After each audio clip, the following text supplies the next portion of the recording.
on the stock market than he seemed to be concerned about American public health. And that's shameful, and you can't cover that up. That this administration was not prepared for this crisis, and it put lives at risk, American lives at risk. We didn't have the tests we needed. We didn't have the diagnostics we needed. The president made patently false assertions, which Dr. Fauci correctly corrected, about the development of the virus. In fact, he was more concerned about what was happening on the stock market than he seemed to be concerned about American public health.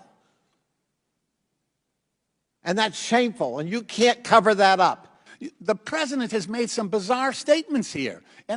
Look, I want to be together with my Republican colleagues, but when the president said he has an uncle who went to MIT in the 1930s and that he has a natural affinity and an ability for this, it's got to raise some red flags.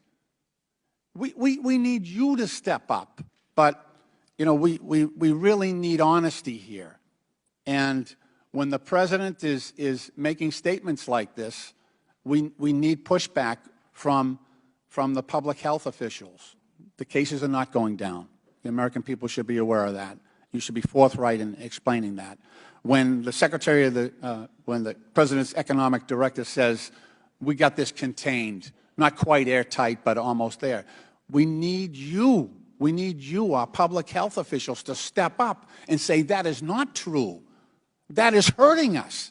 That is making the spread of this virus you know, more extended, more prolific.